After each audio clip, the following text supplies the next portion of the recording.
नमो नमः महोदय।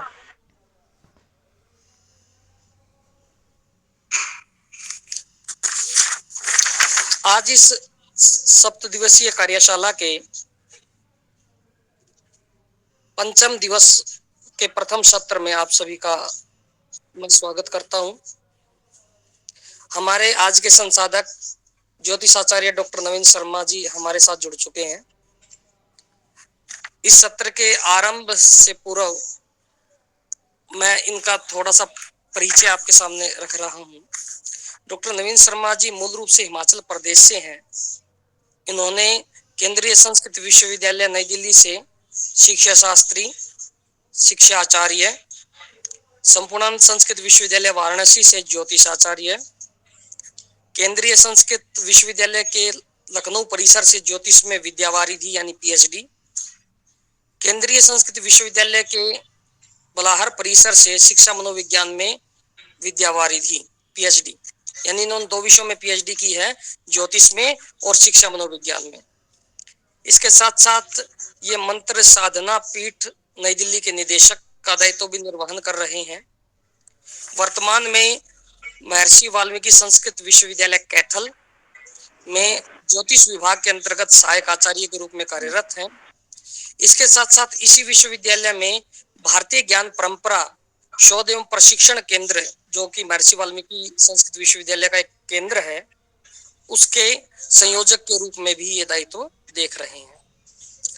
संस्कृत के क्षेत्र में कार्य करने वाली एक संस्था जो कि देश विदेश में के लगभग 32 देशों में काम कर रही है, संस्कृत भारती, उसमें हरियाणा प्रदेश के प्रांत प्रशिक्षण प्रमुख का दायित्व भी आचार्य नवीन शर्मा जी आजकल निर्वहन कर रहे हैं।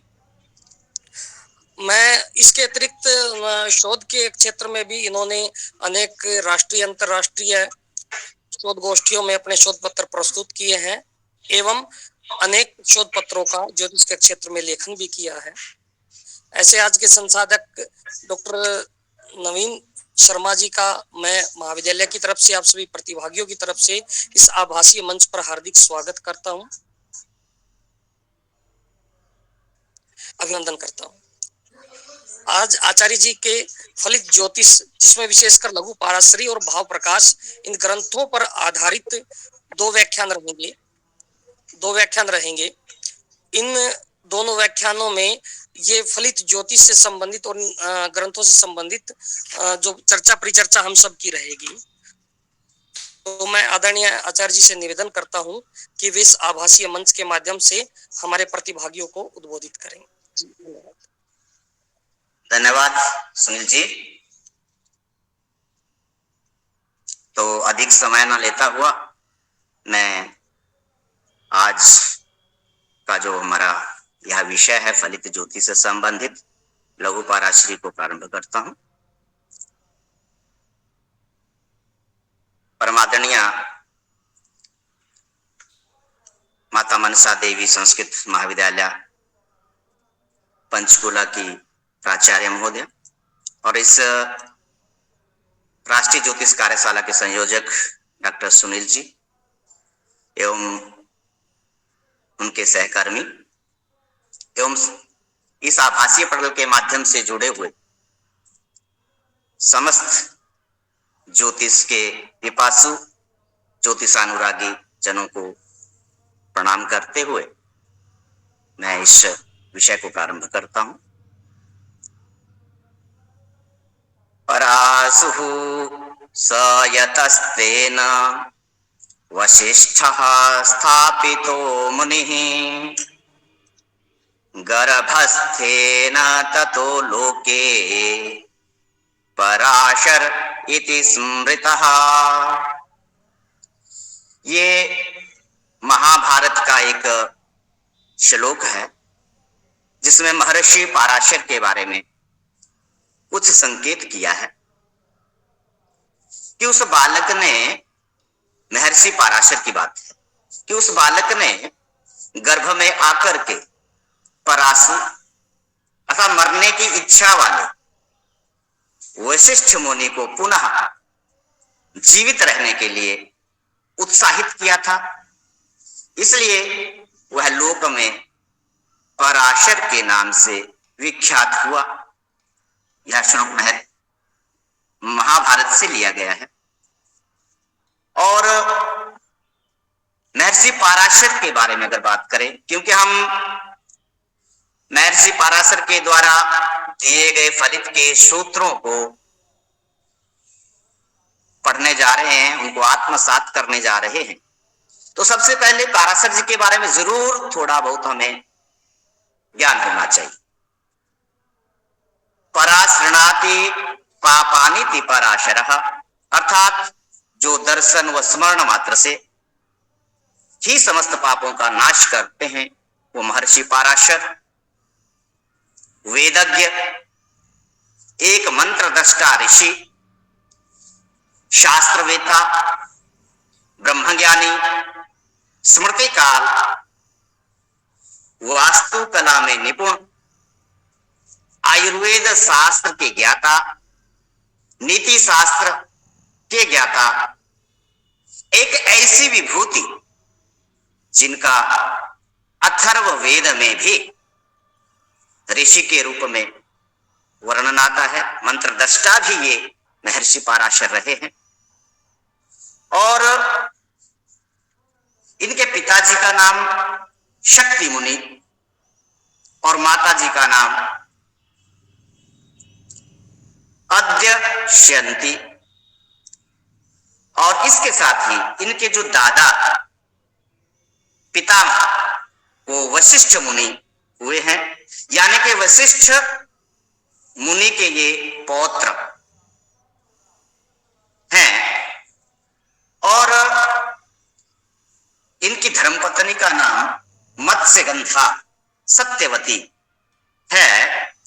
और अब पराशर के पुत्र के रूप में जब हम जानेंगे तो हम महर्षि पराशर की प्रतिभा से स्वयं ही परिचित हो जाएंगे। महाभारत के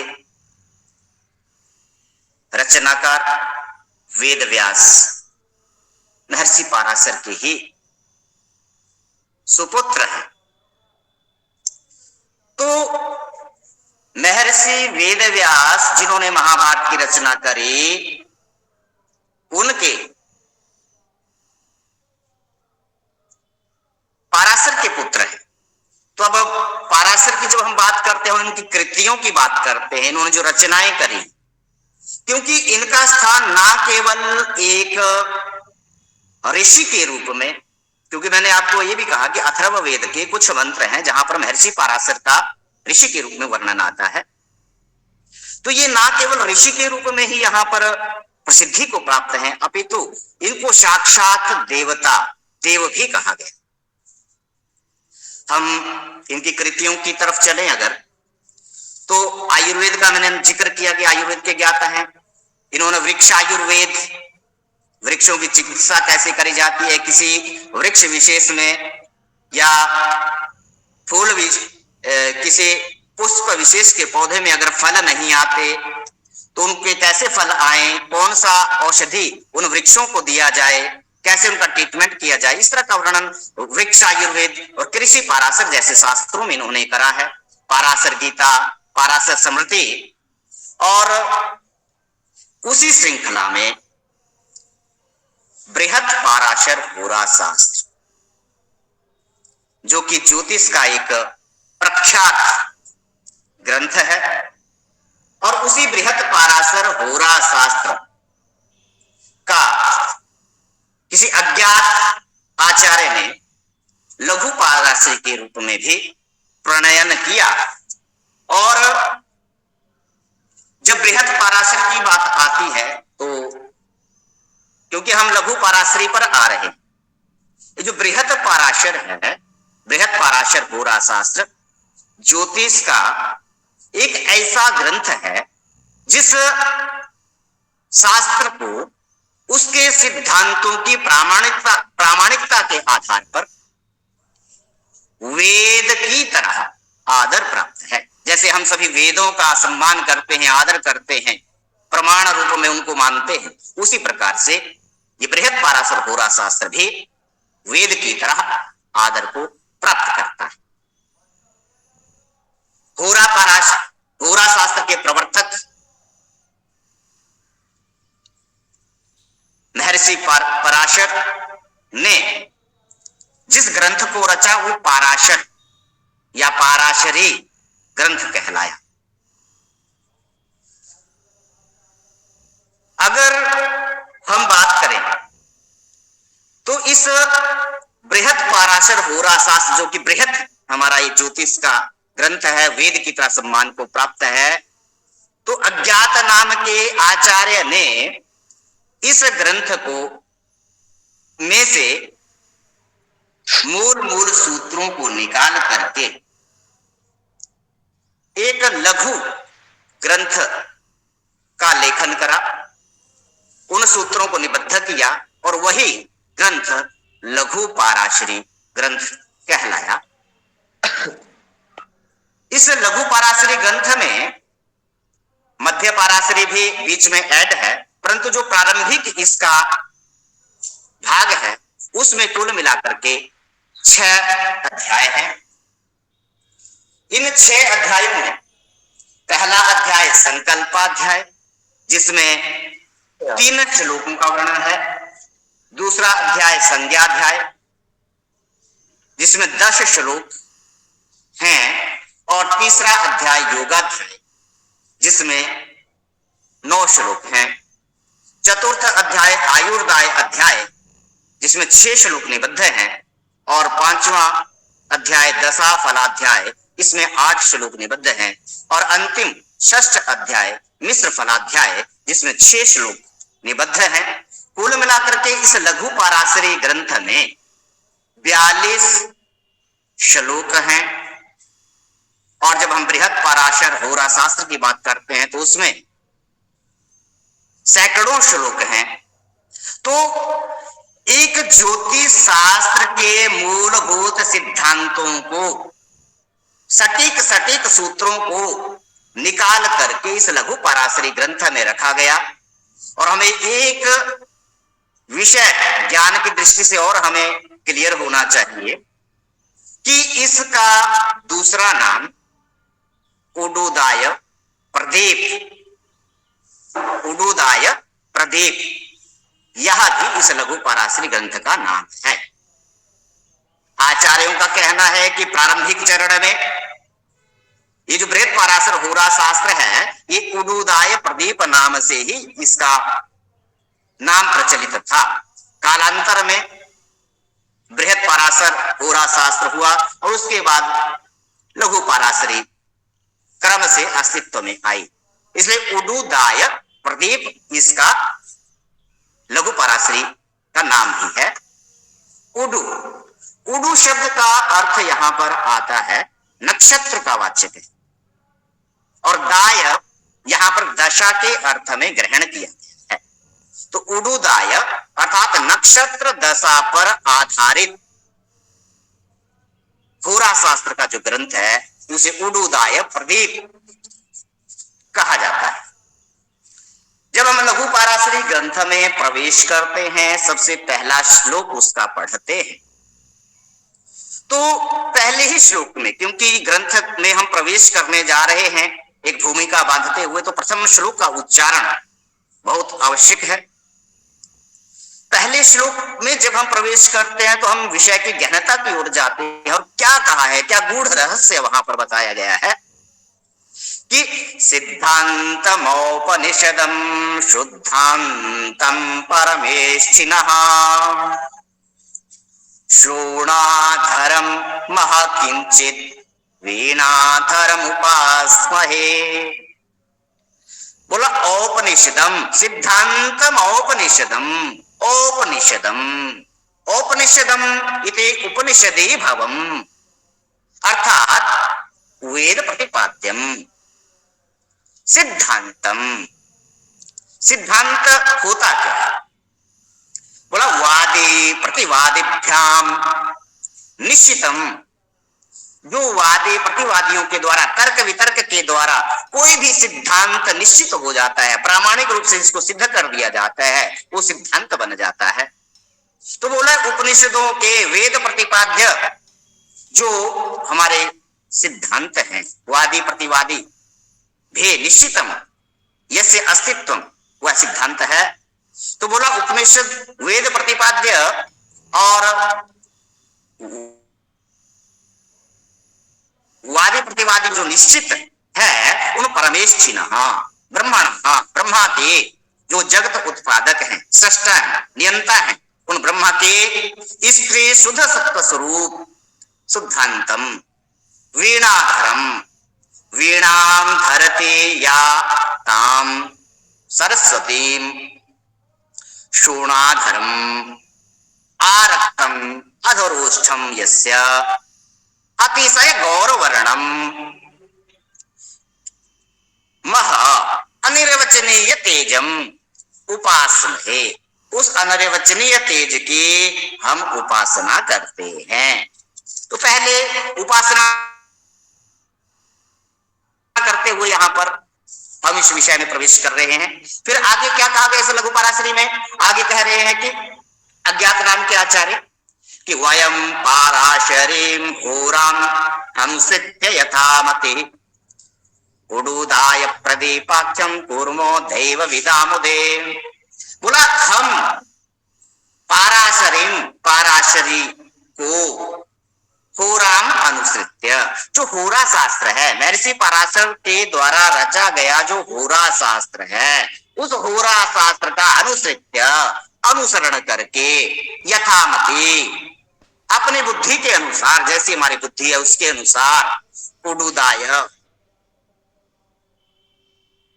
प्रदीपाख्य उडुदाय प्रदीप आख्यम नामकम उडुदाय प्रदीप नामक इस ग्रंथ को दैव विदाम दैवज्ञानाम दैवज्ञों की मुदे प्रसन्नता के लिए कूर्मो करने जा रहे हैं, इसको लिखने जा रहे हैं, इसको व्यवस्थित करने जा रहे हैं कि हम महर्षि पराशर के द्वारा जो उन्होंने ज्ञान प्रदान किया है और बृहत पराशर होरा शास्त्र में जो बृहत होरा शास्त्र है जिसको वेद की तरह सम्मान प्राप्त है, उस बृहत पराशर होरा शास्त्र में से सटीक मूल सिद्धांतों को निकाल करके एक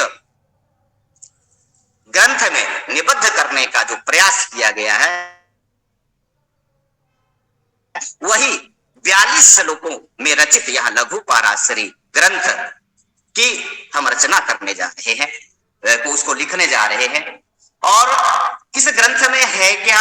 फिर ये कहा कि कैसा ज्ञान बताया गया है? बोला फलानी नक्षत्र दशा प्रकारेण विवृणमहे। फलानी नक्षत्र दशा प्रकारेण विवृणमहे। नक्षत्र दशा प्रकारेण कि नक्षत्र दशाओं पर आधारित, नक्षत्र दशा के आधार पर फलानी फल विवरणमहे, उसका वर्णन यहां पर किया गया, उसका विवरण यहां पर किया गया है। लघु पराशरी ग्रंथ में नक्षत्र दशा पर आधारित फलादेश करने की प्रक्रिया का वर्णन किया गया है। दशा विशोत्तरी चात्र ग्राह्या नाष्टोत्तरी। फिर कहा, बोला दशा विशोत्तरी दशा का यहां पर ग्रहण किया गया है, क्योंकि जब हम दशाओं की बात करते हैं तो अनेक प्रकार की दशाएं हैं, ज्योतिष शास्त्र अथाह समुद्र है, तो उसमें विशोत्तरी दशा जो है, उस विशोत्तरी दशा को हमारे यहाँ उत्तरी भारत में सम्मान की दृष्टि से उपयोग में लाया जाता है। और विशोत्तरी दशा के साथ साथ ही योगिनी दशा को भी हम उत्तरी भारत में अधिकाधिक इसका प्रयोग करते हैं और उसके आधार पर फलादेश करते हैं।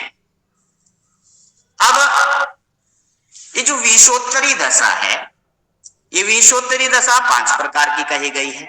सबसे पहले हमने सुना ही है महादशा, ज्यादा वर्षों की होती है, 10 वर्ष की, 6 वर्ष की, 7 वर्ष की क्रम से। तो महादशा। दूसरे अंतरदशा, 1.5 साल, 2 साल, 2.5 साल, 3 साल तक ऐसी ये दशा रहती है अंतरदशा। प्रत्यंतर दशा कुछ महीनों के लिए रहती है। विदशा और 5वें नंबर की दशा उपदशा सूक्ष्म दशा भी कहते हैं।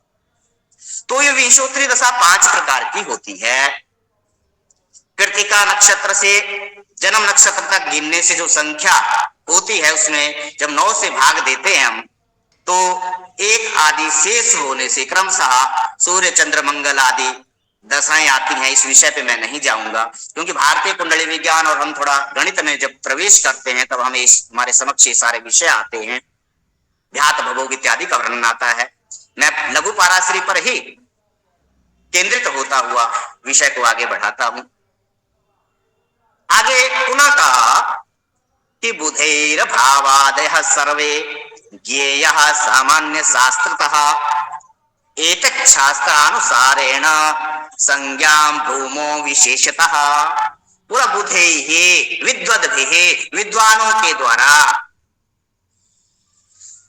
भावादयः सर्वे सभी भावादि, ज्ञेयः भावादि का ज्ञान, कि द्वादश भावों से क्या क्या ज्ञान प्राप्त किया जाता है, किस ग्रह से क्या क्या ज्ञान प्राप्त किया जाता है।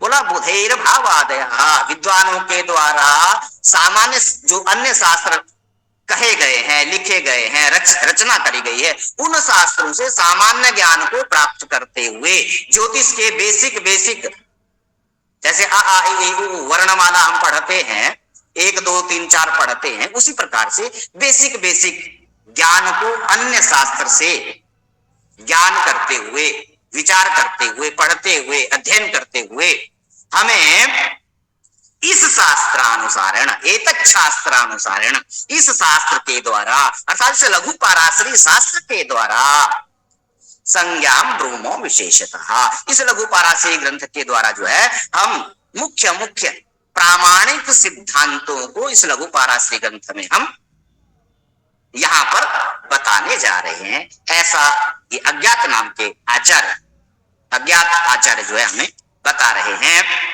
कि विद्वानों के द्वारा प्रचलित मान्य ग्रंथों से द्वादश भाव, राशि, लग्न एवं अन्य ग्रहों के विषय में जानकारी प्राप्त करते हुए इस शास्त्र के अनुसार विशेष रूप से बताए गए सिद्धांतों का अध्ययन व मनन हम सभी को करना चाहिए। मित्रों, जब कभी भी हम ज्योतिष के क्षेत्र में प्रवेश करते हैं, ज्योतिष को पढ़ने की लालसा, इच्छा हमारे मन में जागृत हो जाती है, तो जिस प्रकार से एक वेदज्ञ को आचरण से होना चाहिए, एक वेदज्ञ के जैसे लक्षण होने चाहिए, वैदिक के जैसे लक्षण होने चाहिए, वैसे एक ज्योतिषी के भी सबसे पहले विशेष लक्षण होने चाहिए कि एक ज्योतिषी कैसा होना चाहिए। सबसे पहले आचार व्यवहार मन वचन कर्म से हमें अपने आप को शुद्ध पवित्र करते रहना चाहिए, क्योंकि जब वेद के समान सम्मान प्राप्त हमारे इस ज्योतिष के ग्रंथ को है, पराशर होरा शास्त्र को है, तो उस ज्ञान को जैसे हम श्रीमद् भगवत गीता पढ़ते हैं, भगवान श्री कृष्ण के मुखारविंद से निकला हुआ वो ज्ञान है, मक्खन है, नवनीत है, उसी प्रकार से यह ज्योतिष को भी जब हम पढ़ते हैं तो ये वेद का एक अंग माना जाता है, part of Veda, part of Veda का एक अंग माना जाता है।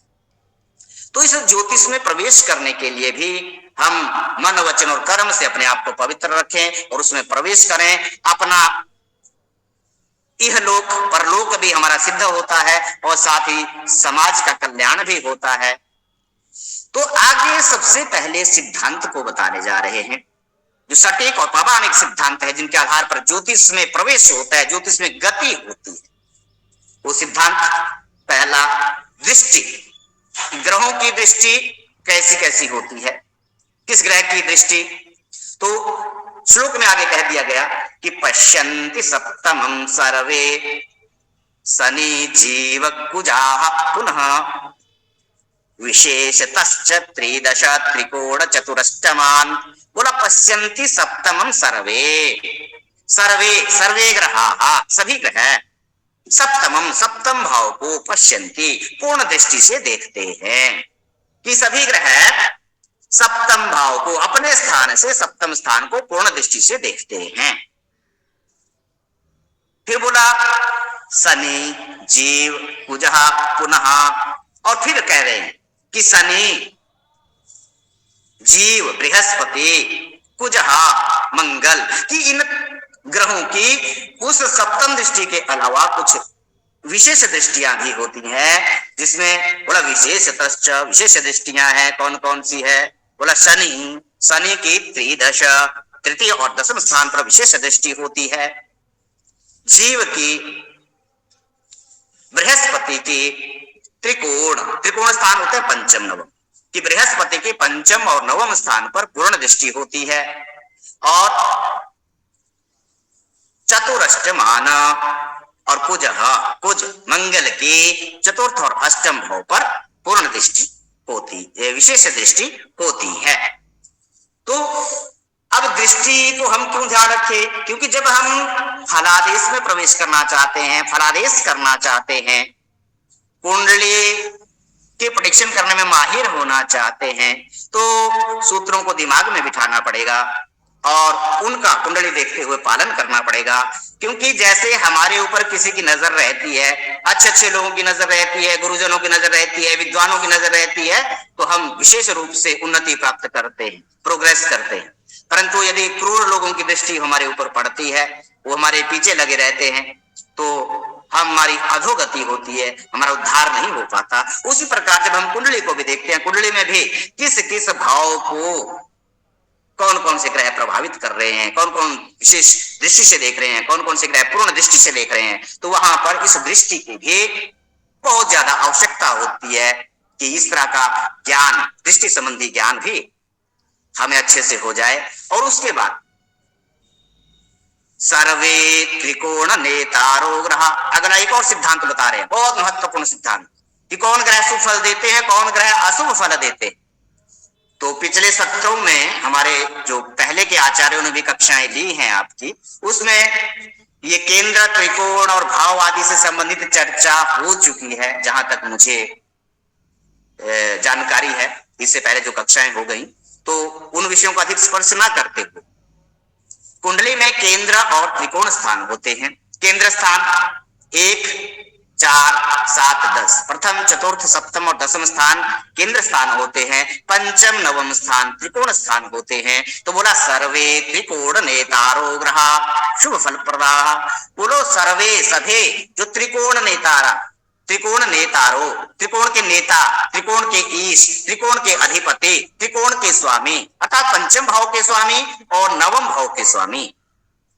कुंडली का जो पांचवा भाव है उसका स्वामी, और कुंडली में जो नववां भाव है उसका स्वामी। ये दोनों भाव, पंचम नवम दोनों भाव जो है त्रिकोण भाव कहे गए। पूरे इन भावों के स्वामी और सर्वे त्रिकोण नेतारो ग्रह शुभ फल प्रदा, शुभ फल प्रदान करने वाले होते हैं। ये पांचवें भाव का मालिक और नौवें भाव का मालिक, इन दोनों भाव के स्वामी, अधिपति, ईश शुभ फल प्रदान करते हैं। ये सटीक सिद्धांत है, प्रामाणिक सिद्धांत है, जिसको हमें हमेशा याद रखना। और दूसरी तरफ कहा कि यदि त्रिकोण के नेता ग्रह, त्रिकोण के स्वामी ग्रह शुभ फल प्रदान करते हैं, तो अशुभ फल कौन प्रदान करते हैं? तो दूसरी पंक्ति में कहा कि पतय स्त्री षडायानाम, कि पतयः स्वामिनः अधिपतयः त्रिषड आयानाम, तृतीय भाव का स्वामी, षष्ठ भाव का स्वामी, आय भाव का स्वामी, एकादश भाव का स्वामी, ये त्रिषडाय कहते हैं इनको। तो पतय स्त्री षडाया नाम यदि पाप फल प्रदा, कि यदि त्रिषडाय की बात करी जाती है, इनके स्वामियों की बात करी जाती है, तो ये हमें पाप फल प्रदान करते हैं। अब देखिए, दो सूत्र हमने बड़े अच्छे से पढ़ लिए, एक दृष्टि का और एक ये, इनको हम ध्यान रखेंगे और बराबर इनको रट ही लेंगे, क्योंकि लघु पराशरी ग्रंथ इसीलिए बनाया गया है, इसीलिए उस ग्रंथ को निबद्ध किया गया है कि मेन सूत्रों को तो कम से कम हम रट लें, दिमाग में बिठा लें, क्योंकि फलादेश के लिए इन सूत्रों की बहुत ही ज्यादा आवश्यकता होती है। कि त्रिकोण के स्वामी शुभ फल देते हैं, त्रिषडाय के स्वामी जो है अशुभ फल देते हैं। फिर इसके बाद आगे फिर बात आती है कि ना दिशंते शुभम निर्णाम, नहीं देते हैं, ना दिशंती नहीं देते हैं, शुभम निर्णाम, शुभ फल, निर्णाम मनुष्याणाम, पुरुषाणाम, बोलो पुरुषों को सुफल नहीं देते हैं। कौन? बोलो सौम्याः केंद्राधिपाः, यदि सौम्य ग्रह, शुभ ग्रह, केंद्राधिपाः, केंद्र भावानां स्वामिनः यदि भवन्ति, अधिपतयः यदि भवन्ति, तर्हि ना दिशन्ति शुभम निर्णाम, पुरुषों को, मनुष्यों को शुभ फल नहीं देते, कि सौम्य ग्रह यदि केंद्रों के अधिपति होते हैं तो शुभ फल नहीं देते हैं। ये सिद्धांत याद रखने योग्य है, क्योंकि फलादेश के टाइम में बहुत आवश्यकता पड़ती है।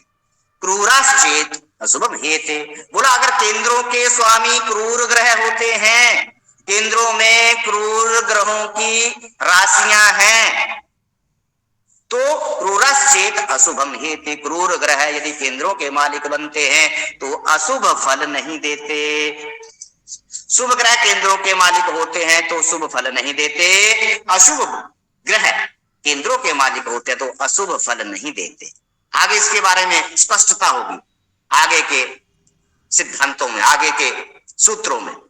तो आगे पुनः सूत्र आता है एक कि भाग्य व्ययाधिपत्येन रंधेशो न शुभ प्रदः पतय स्त्री षडायानाम यदि पाप स क्षमता भाग्य व्ययाधिपत्येन रंधेशो न शुभ प्रदः स एव शुभ संधाता लग्नाधीशो अपि चेत स्वयं।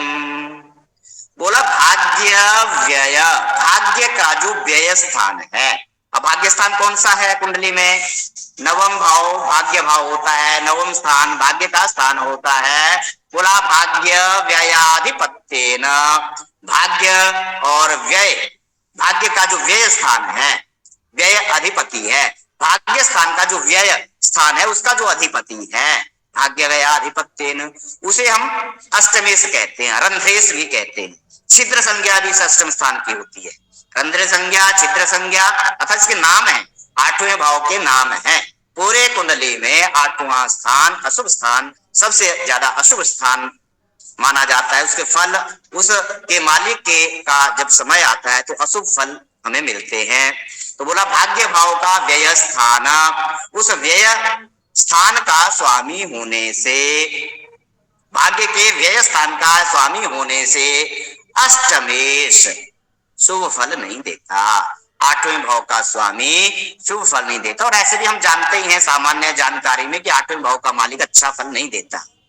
बोला यदि अष्टमेश लग्नेश भी हो, स एव शुभ संधाता, स वही एव ही शुभ संधाता, शुभ फल देने वाला हो जाता है, शुभ कार्य को सिद्ध करने वाला हो जाता है।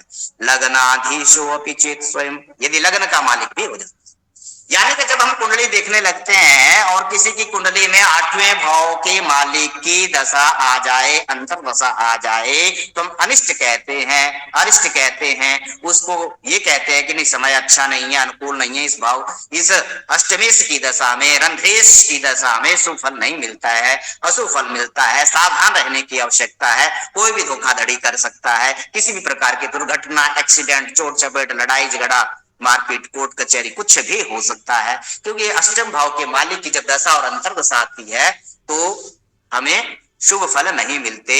परंतु यहाँ पर इस बात को और स्पष्ट कर दिया, बोला जो आठवें भाव का मालिक है वो ग्रह यदि लग्न का भी मालिक बन जाता है, कैसे बन जाएगा लग्न का भी मालिक? माना मेष लग्न की कुंडली है, कुंडली मेष लग्न की, तो मेष लग्न की कुंडली में लग्न का मालिक कौन हुआ? मंगल। और अष्टम भाव में कौन सी राशि आ गई? वृश्चिक राशि। और वृश्चिक राशि का स्वामी कौन हो गया? मंगल।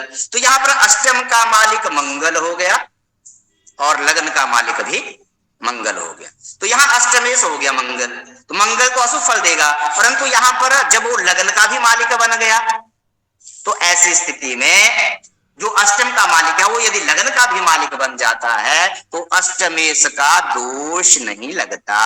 फिर हम ये नहीं कहेंगे कि ऐसा होगा वैसा होगा, बहुत ज्यादा उस तरह का संकेत नहीं लेंगे।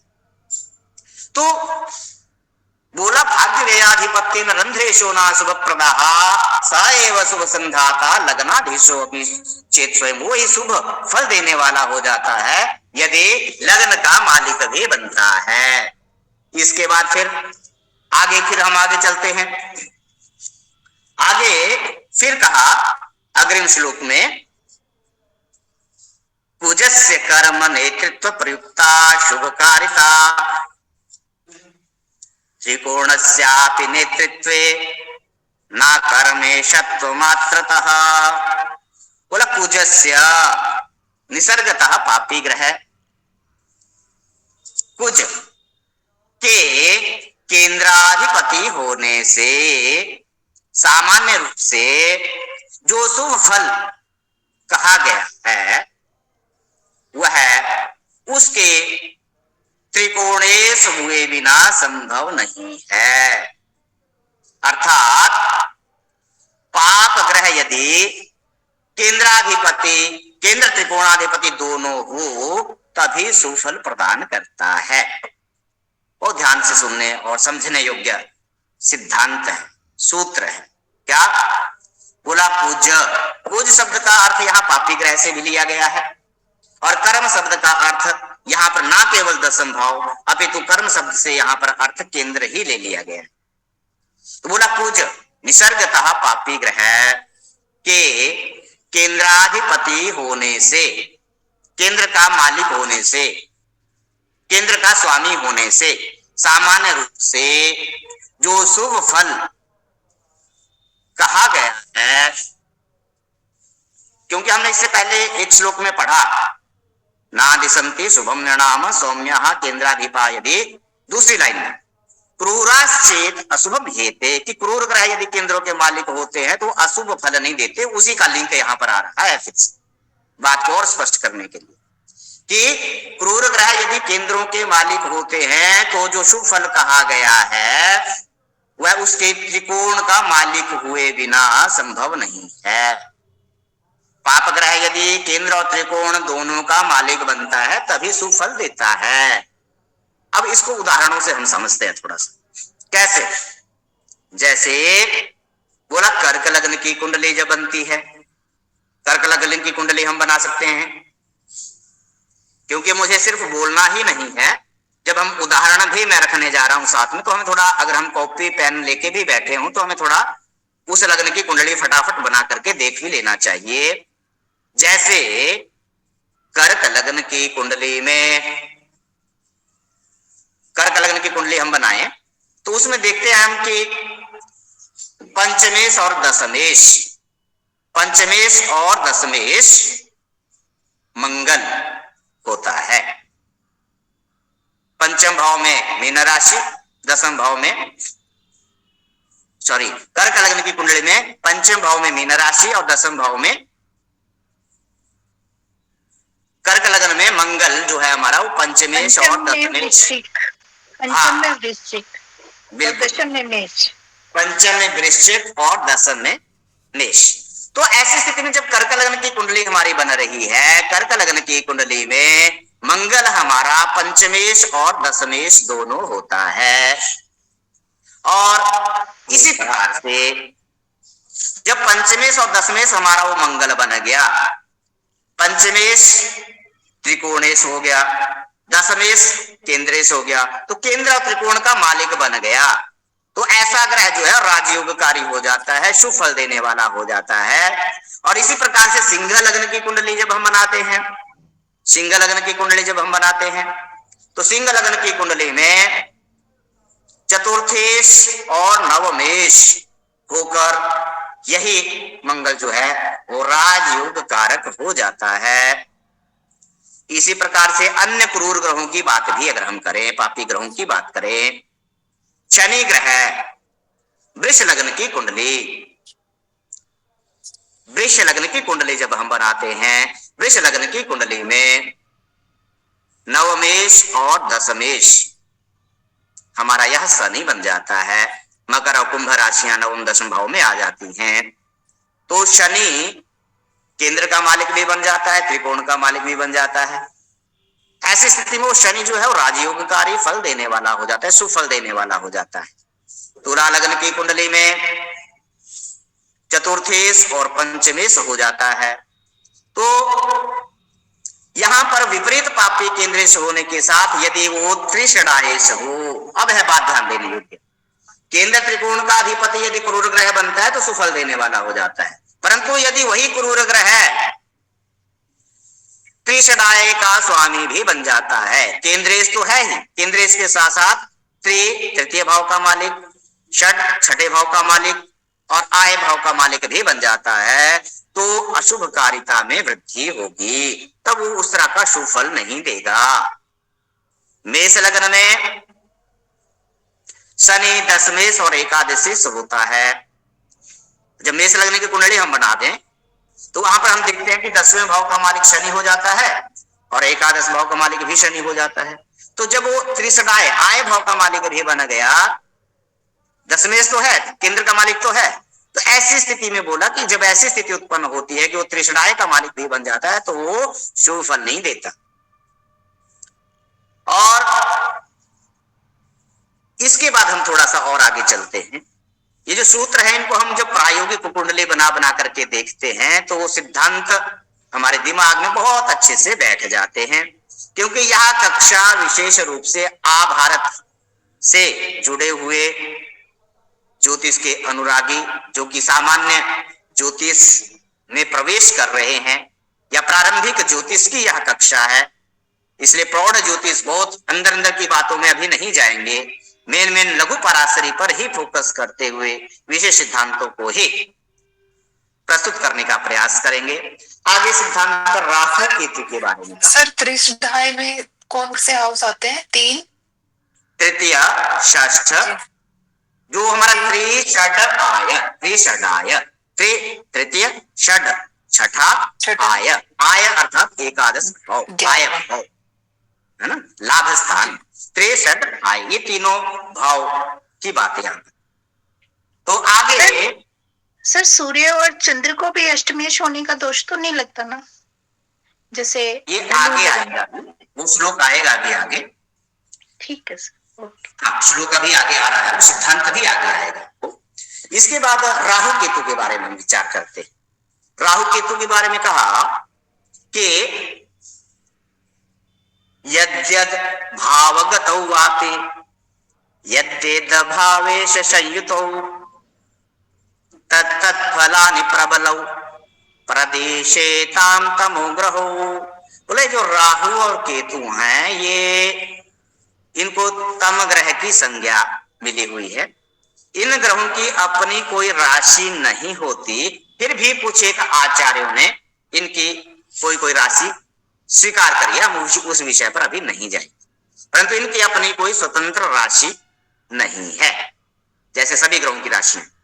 तो राहु केतु का यहाँ पर जब एक तमोग्रह कहे गए हैं तो बोला यद यद भाव गतौ, यद यद जिस जिस भाव गतौ, भाव में चले जाते हैं, जिस जिस भाव में राहु केतु चले जाते हैं, और यद यद भावेश संयुतौ, और जिस जिस भावेश के साथ युति कर लेते हैं, तत्तत् फलानि, उस उसके अनुसार फलानि फल, प्रबलौ प्रबल प्रबल फल, तमोग्रहो प्रदिशेताम, ये तमोग्रह वैसा वैसा प्रबल फल देते हैं। क्या बोला कि राहु और केतु जिस जिस ग्रह के साथ बैठते हैं, और वो ग्रह यदि केंद्र त्रिकोण के मालिक हैं, शुभ ग्रह हैं, तो शुभ शुभ फल देंगे। यदि वो त्रिषडाय के साथ बैठे हैं, त्रिषडाय के मालिक के साथ बैठे हैं, तो ऐसी स्थिति में वो अशुभ फल देंगे। मतलब शुभ ग्रहों के साथ शुभ फल देते हैं, अशुभ ग्रहों के साथ अशुभ फल देते हैं।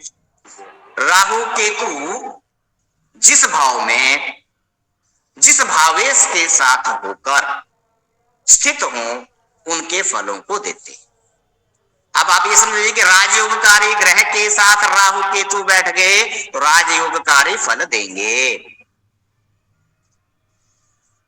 त्रिषडाय या अष्टमेश के साथ बैठ जाएं राहु केतु तो अशुभ फल देंगे। ये सिद्धांत है जो हमें दिमाग में बिठाना होता है।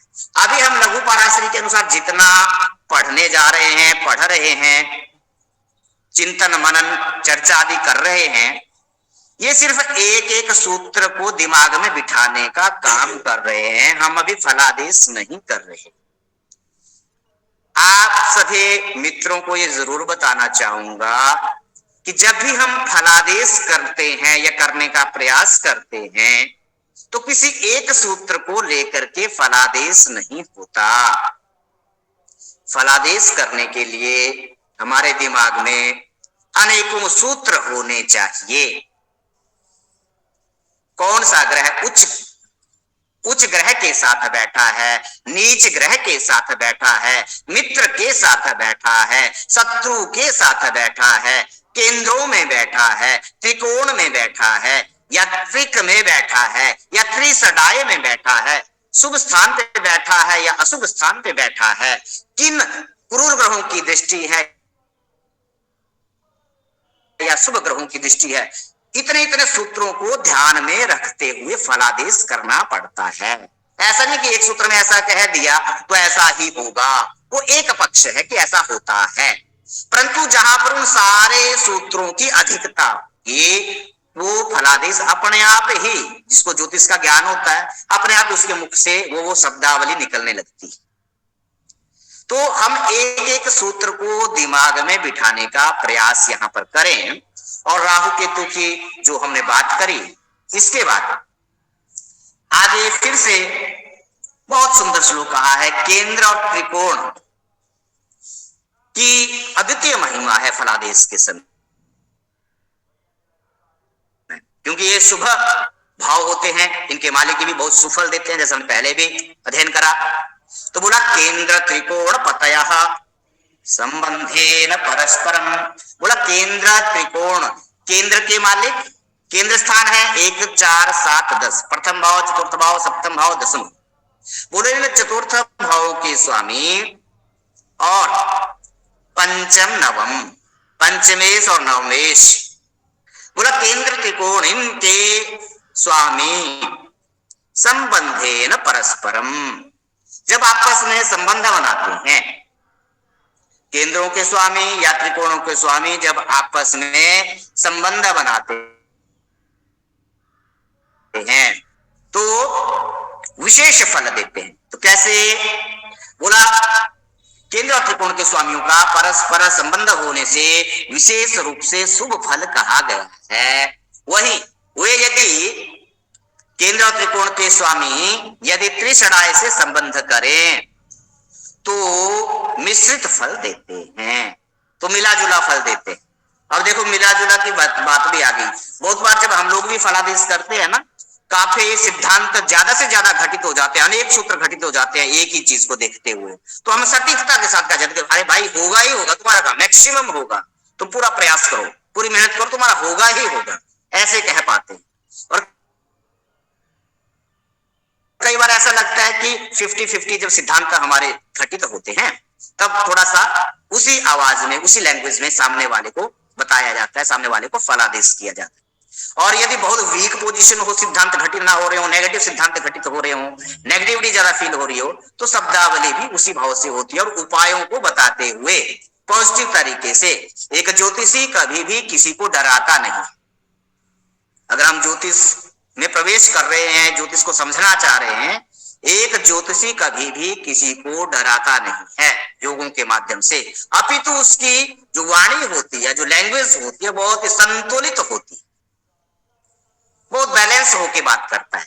सारी बात भी बताएगा, सटीक बताएगा, शब्दावली ऐसी यूज होगी, ऐसी शब्दावली का प्रयोग करेगा कि सारी बात भी बता देगा, उपाय भी साथ में बता देगा और आपको संकेत भी मिल जाते हैं।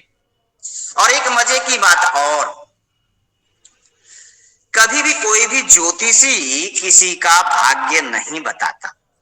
मजे की बात है, कोई भी ज्योतिषी किसी का भाग्य नहीं बताता, अपितु जिस व्यक्ति विशेष की वो कुंडली होती है, उस व्यक्ति विशेष की जो कुंडली होती है, वो कुंडली, क्योंकि जितने भी लोग यहां बैठे हुए हैं सबका जिस दिन जन्म हुआ, जो डेट ऑफ बर्थ है और जो समय है, तो डेट ऑफ बर्थ और समय को जब हम टैली करते हैं, मैथमेटिक्स करते हैं और उसकी जब कुंडली बन जाती है, तो उस डेट ऑफ बर्थ और टाइम के समय जो नक्षत्र मंडल में, आकाश में, ब्रह्मांड में जो प्लानेटरी पोजीशन होती है, ग्रहों की स्थिति होती है, वही एक चार्ट में लिख ली जाती है। ग्रहों की स्थिति को ही उस टाइम में ग्रह किस राशि में है उसी को एक चार्ट में लिख लिया जाता है। बच्चा पैदा हुआ, पैदा होते उसने कर्म कब किया? अभी तो पैदा हुआ, कर्म कब किया? तो यहां पर हमारा पूर्व जन्म का सिद्धांत भी घटित हो जाता है कि जो कुंडली होती है ये हमारा बैंक अकाउंट होता है। हमारे अच्छे और बुरे कर्मों का लेखा जोखा इस कुंडली में होता है। ये हमारे कर्म पर आधारित कुंडली होती है और उस कुंडली के आधार पर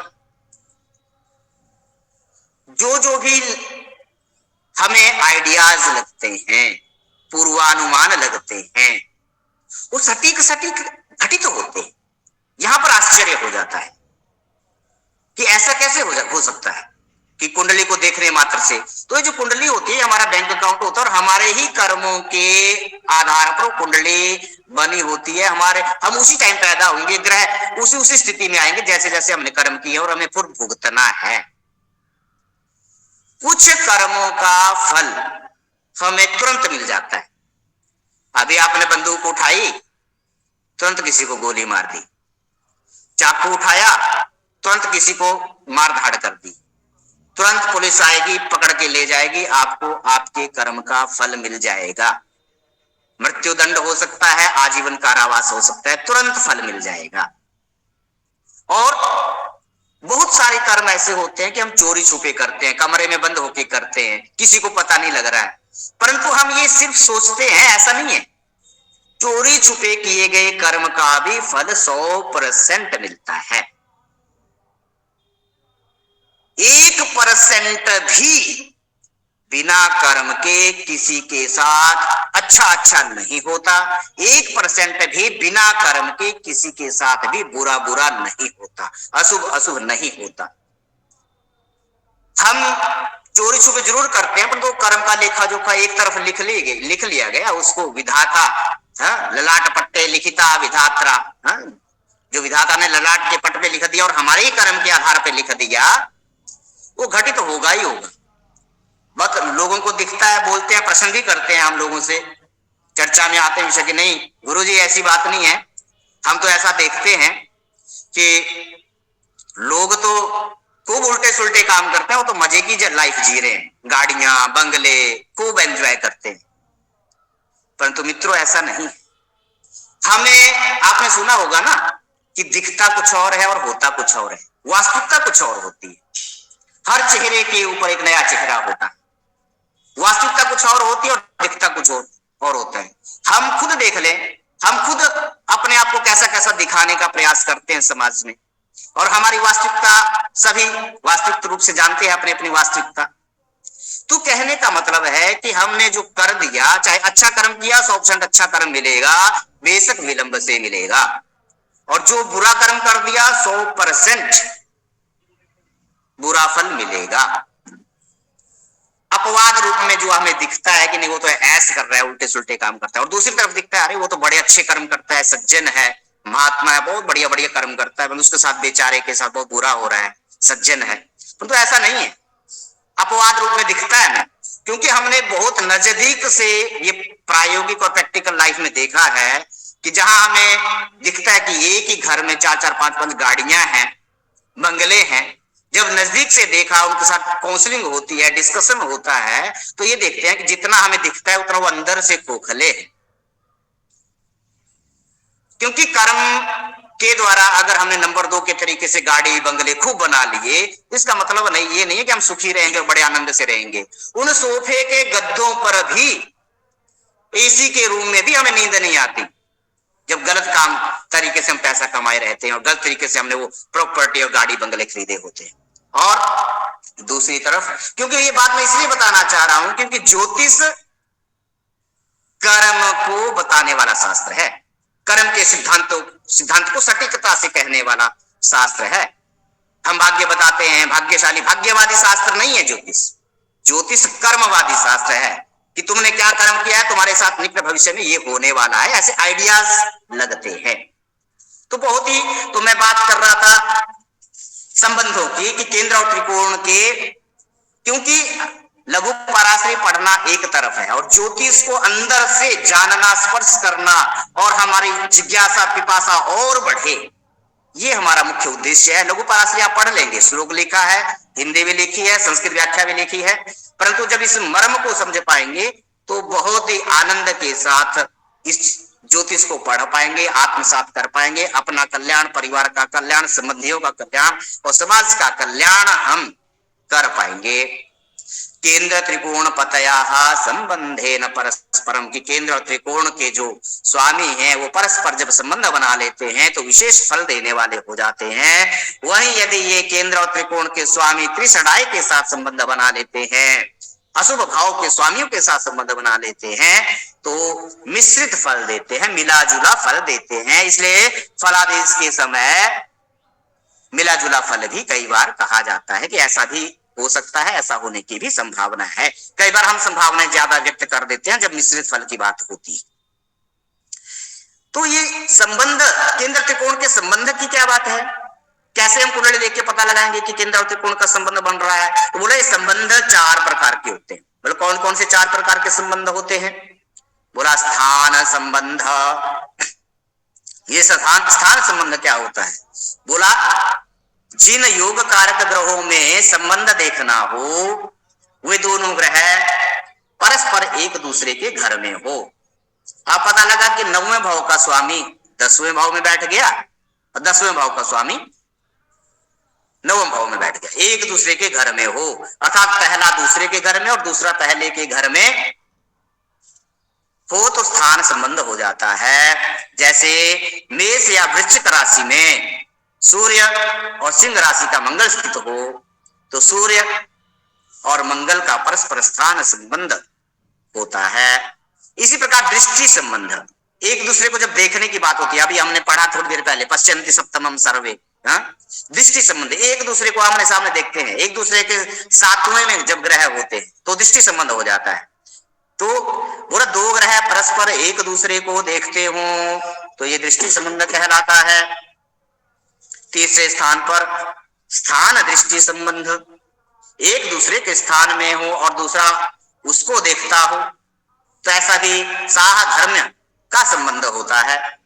और चतुर्थ युति संबंध, केंद्र का मालिक और त्रिकोण का मालिक या तो केंद्र में ही बैठ गए हैं या त्रिकोण में ही बैठ गए हैं इकट्ठे होकर के एक जगह पर, तो केंद्र का मालिक भी सुफल देता है, त्रिकोण का मालिक भी सुफल देता है। केंद्र और त्रिकोण दोनों के मालिक एक जगह बैठ जाए तो राजयोग बनाते हैं, बहुत उत्तम फल देने वाला हो जाता है।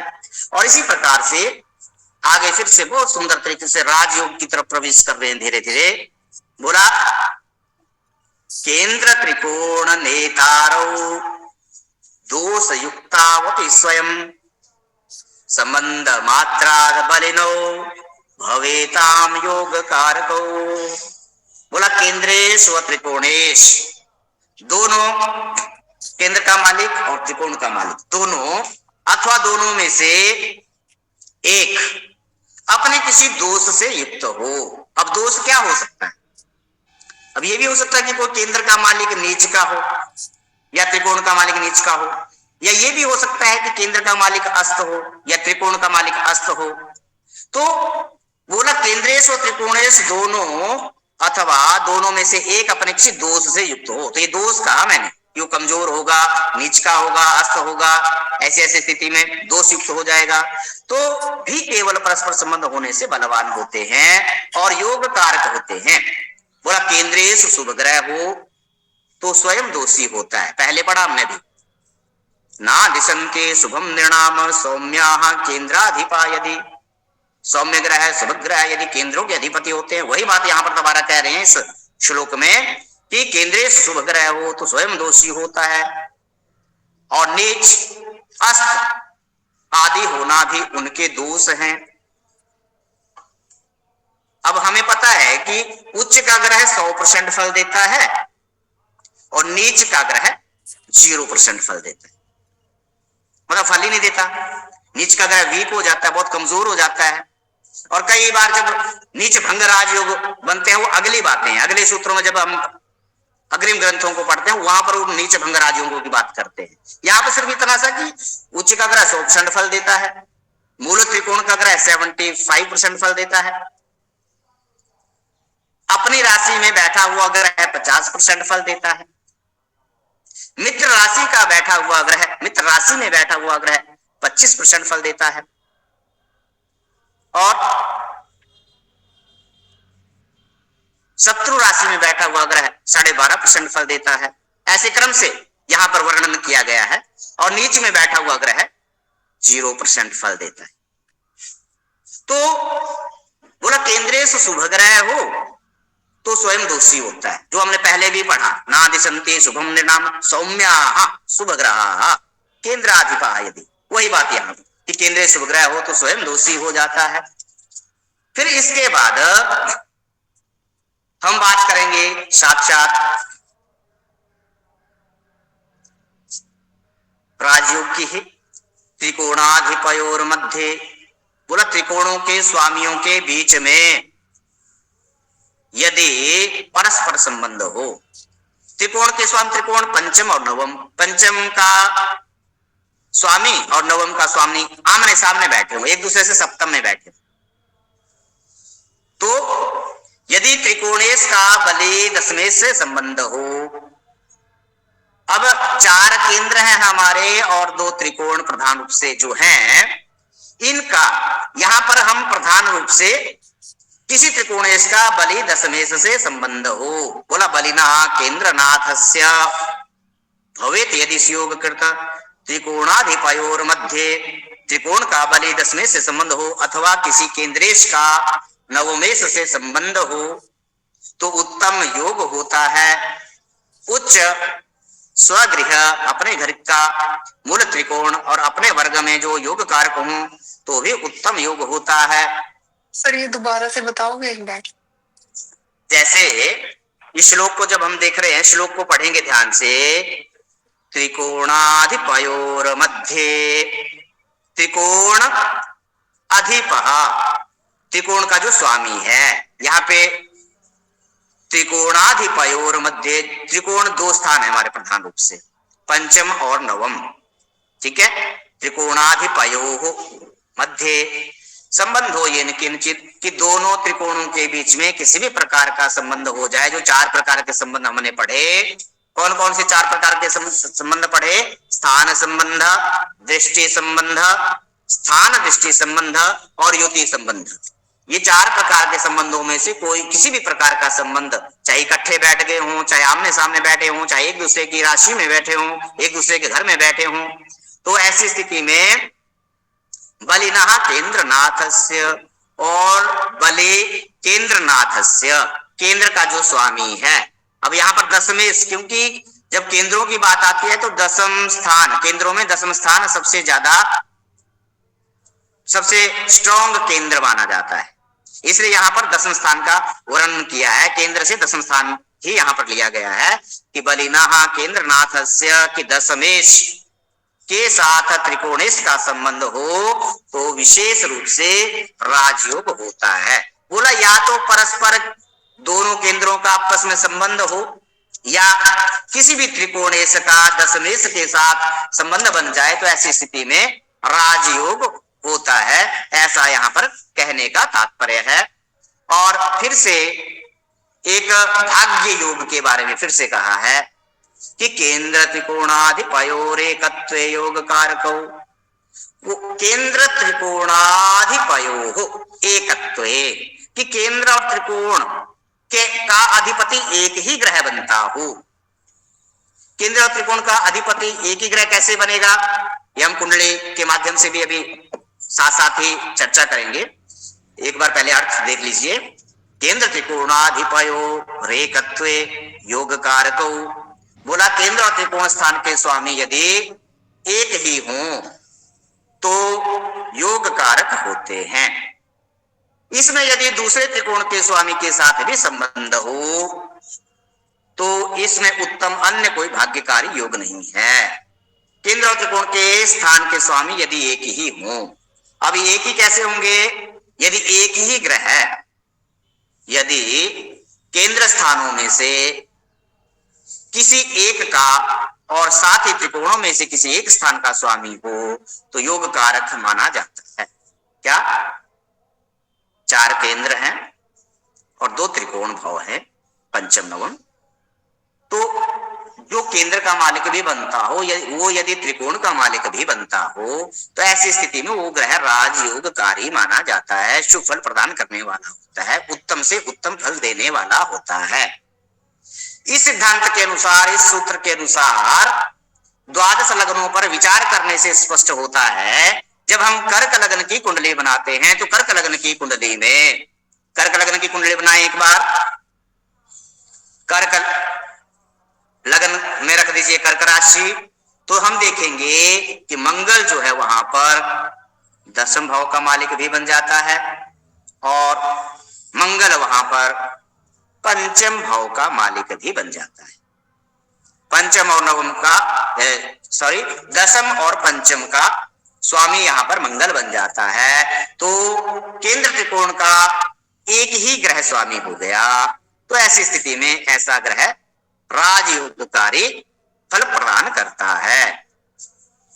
फिर आगे राहु केतु के बारे में फिर से बड़ी जबरदस्त बात कही है, सटीक बात कही है, ध्यान में और मनन और दिमाग में बिठाने लायक बात कही है। ये सूत्र बहुत ही प्रामाणिक सूत्रों को हम पढ़ रहे हैं। बोला कि यदि केंद्रे त्रिकोणे वा निवसेताम तमोग्रहो, कि यदि केंद्र और त्रिकोण में तमोग्रह बैठ गए हों तो नाथेन अन्य तरेणापि संबंधात योग कारको, नाथेन अन्य तरेण अपि संबंधात योग कारको। बोला केंद्र या त्रिकोण में यदि राहु व केतु हो, केंद्र में राहु हो, चारों केंद्रों में से किसी भी केंद्र में, या केतु हो, और त्रिकोण में भी यदि राहु या केतु हो तो केंद्रेश व त्रिकोणेश के साथ संबंध होने से भाग्य योग कारक होते हैं, वो भी शुभ फल देने लग जाते हैं, शुभ फल देते ही हैं। सटीक सूत्र है, देते ही हैं कि केंद्र या त्रिकोण में 1 4 7 10 और पंचम नौ में यदि राहु केतु हों तो केंद्रेश व त्रिकोणेश के साथ संबंध होने से, अब संबंध होने से, जब संबंध की बात जब भी हम पढ़ते हैं तो 4 प्रकार के संबंधों के बारे में हमें पता होना चाहिए कि 4 प्रकार के संबंध कौन कौन से हैं और उनको रट ही लेना चाहिए ज्योतिष में गति करने के लिए, आगे बढ़ने के लिए। आगे कहा कि केंद्र में त्रिकोणेश के साथ और त्रिकोण में केंद्रेश के साथ यदि इकट्ठे हो जाएं, एकत्र हो जाएं तो ऐसी स्थिति में विशेष योग जानना चाहिए। इसके बाद फिर कहा नवम दसम भाव पर फोकस किया गया है कि धर्म कर्माधिनेतारो, कि धर्म का मालिक और कर्म का मालिक। अब यहां धर्म कर्म की जब बात आ रही है तो एक विषय स्पष्ट करना चाहूंगा।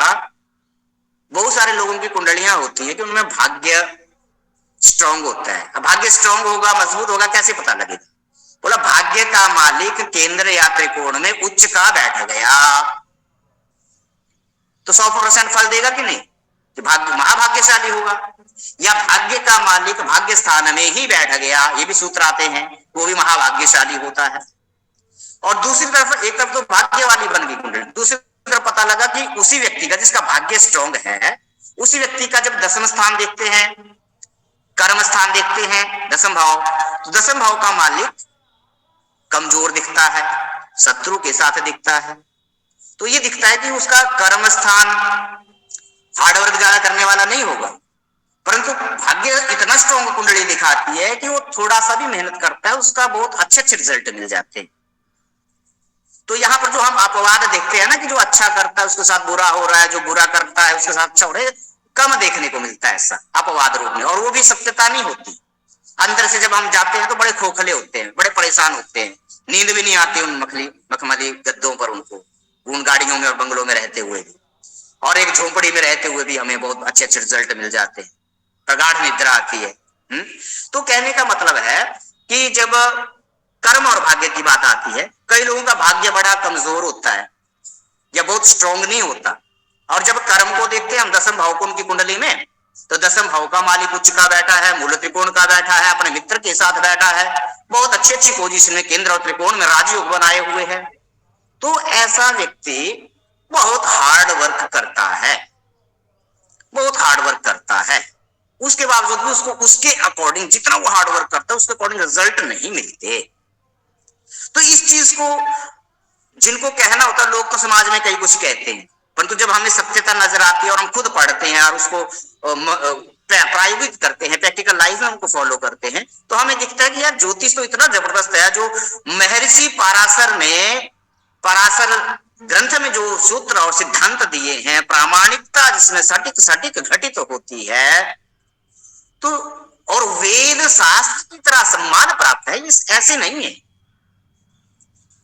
तभी तो सूत्रों को दिमाग में बिठाने के बाद हमारा फलादेश में अपने आप ही गति होने लगती है, धीरे धीरे धीरे धीरे। तो धर्म कर्माधिनेतारो, कि धर्म और कर्म के नेता, भाग्य और कर्म के जो अधिपति हैं, स्वामी हैं, ईश हैं, वो बोला वो यदि रंध्र लाभाधिपो, यदि वो अष्टमेश और लाभ के अधिपति भी बनते हैं, उनका संबंध भी हो, तो ऐसी स्थिति में भाग्य योग नहीं होता, फिर वो राजयोग घटित नहीं हो पाता। कब?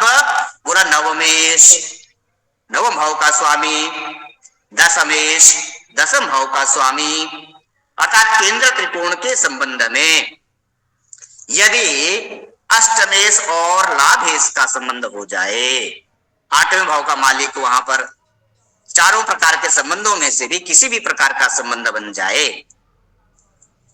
तो अष्टमेश और लाभेश का संबंध बन जाए, क्योंकि त्रिषणाय में आता है ये आय भाव आ गया लाभेश, और अष्टमेश रंध्रेश ऐसे ही अशुभ होता है।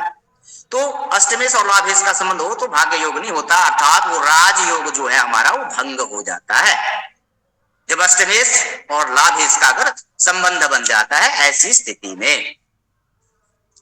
और इसके बाद कुछ एक सूत्र और है कि कुंडली में मारक स्थान कौन होते हैं। मारक मतलब मृत्यु तुल्य कष्ट देने वाले, तो बोला द्वितीय और सप्तम। द्वितीय और सप्तम जो भाव हैं ये मारक भाव कहे गए हैं। द्वितीय भाव में जो राशि होती है और सप्तम भाव में जो राशि होती है किसी की भी कुंडली में, तो जो राशि होती है द्वितीय भाव में और सप्तम भाव में, उन राशियों के जो भी स्वामी होते हैं वो मारक कहे गए हैं। मारक क्या होता है? हमने देखा है कि कुंडली में दुर्घटना, एक्सीडेंट, चोट चपेट, लड़ाई झगड़ा, मारपीट इत्यादि इत्यादि घटनाएं घटित होती हैं। हम मारक को मृत्यु तुल्य कष्ट से ग्रहण, इसका अर्थ ग्रहण कर सकते हैं कि मृत्यु तुल्य कष्ट देने वाले ग्रह, द्वितीय भाव का स्वामी और सप्तम भाव का स्वामी। अब द्वितीय भाव का स्वामी की दशांतर दशा, सप्तम भाव के स्वामी की दशांतर दशा, और यदि उनका भी और त्रिषणाय के साथ, त्रिक के साथ संबंध बन जाए तो और ज्यादा खतरनाक हो जाते हैं। तो अष्टमम आयुषः स्थानम, अष्टमादष्टमम स्थान मार्ग स्थान, तो मार्ग स्थान कहे गए हैं कि द्वितीय और सप्तम स्थान मार्ग स्थान होते हैं। इनके भावों के जो स्वामी होते हैं वो मृत्यु तुल्य हमें कष्ट देते हैं, ऐसा यहाँ पर कहा गया है।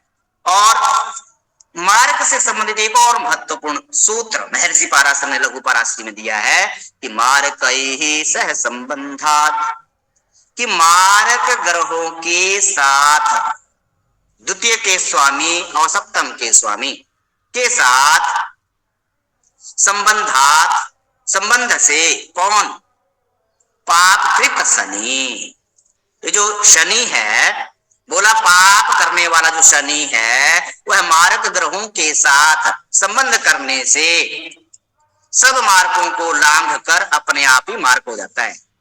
ये सूत्र याद रखने योग्य है जब हम फलादेश करते हैं कि शनि एक ऐसा ग्रह है, वो यदि मारक ग्रह के साथ संबंध बना लेता है, मारक ग्रह के साथ चार प्रकार के संबंधों में से किसी भी प्रकार का संबंध बना ले, तो जो मारक भाव का स्वामी होता है वो अपने फल को बाद में देगा।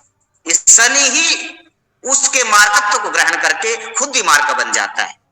इतना जबरदस्त सटीक सूत्र है ये कि मार्क ही सह संबंधात, कि मार्क ग्रहों के साथ संबंध करने से किसी भी प्रकार का संबंध, चार प्रकार के संबंधों में से किसी भी प्रकार का संबंध अगर होता है शनि का, तो शनि खुद ही मार्क हो जाता है, सब मार्कों को लांघ कर अपने आप ही मार्क हो जाता है। इसमें हमें बिल्कुल भी संदेह नहीं करना चाहिए और इस तरह के सूत्र को हमें सटीकता के साथ कहना चाहिए। और जब जब हम ऐसी दशा अंतर्दशा आदि देखते हैं तो हमें विशेष रूप से सामने वाले को सावधान करना चाहिए, सटीक उपाय बताने चाहिए। और इसके साथ ही जैसे केंद्र त्रिकोणों की बात आई, ऐसे ही केंद्र त्रिकोणों से संबंधित ही कर्म और लगन की बात है। अब एक बात बताना चाहूंगा, हमारी कुंडली में 12 भाव होते हैं और 12 भाव में लगन पहला भाव होता है। लगन से हम शरीर, रंग रूप, आकृति, पर्सनैलिटी, व्यक्तित्व इत्यादि सब कुछ पता लगाते हैं। और पूरी कुंडली में लगन लगन लगन कि किस लगन की कुंडली है, किस लगन की कुंडली है। और लगनेश स्ट्रांग होना, मजबूत होना बहुत जरूरी होता है, क्योंकि लगन अगर स्ट्रांग होता है तो हमारा शरीर स्ट्रांग होता है, व्यक्तित्व स्ट्रांग होता है, हम मजबूत होते हैं। और तभी अगर लगन स्ट्रांग होगा तभी हम पैसे के बारे में विचार करेंगे, पैसा कमाने के लिए प्रयास करेंगे, पढ़ाई के लिए प्रयास करेंगे, शादी के लिए प्रयास करेंगे, नौकरी आदि के लिए प्रयास करेंगे, प्रॉपर्टी भवन आदि बनाने के लिए प्रयास करेंगे। और लगन ही हमारा खराब है, शरीर ही खराब है, तो बाकी सारी चीजें गौण है। किसी का भी शरीर, हम अस्वस्थ हो जाते हैं, परेशान हो जाते हैं। तो ऐसी स्थिति में हम बिल्कुल अपने आप को ऐसा महसूस करते हैं कि मैं ठीक हो जाऊं जैसे कैसे, बाकी किसी भी चीज में हमारा ध्यान नहीं रहता। तो कहने का तात्पर्य है कि जब बात आती है कर्म लगनाधिनेतारो अन्योन्याश्रय संस्थितो राजयोगा विधि प्रोक्तम विख्यातो विजयी भवेत्, कि जहां कर्म के मालिक और लगन के मालिक का भी 4 प्रकार के संबंधों में से किसी भी प्रकार का संबंध बन जाए तो ऐसी स्थिति में भी हमें राजयोग प्राप्त होता है। केंद्र त्रिकोण की ही यहाँ पर बात है प्रधान रूप से, परंतु लगन को हमें विशेष रूप से ध्यान देना चाहिए कि लगन की बहुत ज्यादा इंपॉर्टेंस है। बार बार लगन का गुणगान इसलिए करते हैं, यहाँ पर कुंडली के प्रथम भाव का गुणगान भी इसलिए करते हैं क्योंकि लगन शरीर है, शरीर ठीक है तभी सब कुछ ठीक है। और दूसरी तरफ जब हम विवाह आदि के समय में भी लगन का निर्धारण करते हैं, एक लगन होता है, एक बहुत ही पॉजिटिव टाइम होता है। विवाह के समय में भी जब लगन रखा जाता है, पॉजिटिविटी होती है, उस टाइम सारे ग्रह अपनी अपनी बढ़िया बढ़िया राशियों में अच्छी अनुकूलता में होते हैं। तो उस टाइम पीरियड में बोला कि जो विवाह का भी लगन होता है उस टाइम पीरियड में भी उस तो विवाह के लगन पर आधारित हमारा पूरा जीवन हो जाता है जब हम फेरे लेते हैं।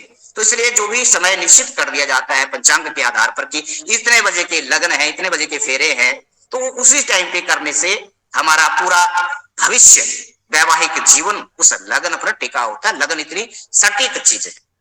तो मुझे लगता है कि हमारा आज का ये जो समय है काफी हो चुका है इस सत्र का। ये लघु पराशरी पर आधारित हमारा जो हमारी जो कक्षा रही, इस कक्षा के आधार पर मैं निष्कर्ष रूप में यही कहना चाहूंगा कि महर्षि पराशर जो अथर्ववेद के ऋषि भी हुए। नवीन जी नमो नमः। और जी जी इदानीम् अस्माकं न प्रथम सत्रस्य तु समय जातः, किञ्चित् विश्रामं स्वीकुर्मः वा? सत्यं। तर्हि अग्रिम सत्रे सपाद 2:00 मिलामः पुनः न, 5-10 निमेषानां भविष्यति। ओम जी जी जी धन्यवाद। ओम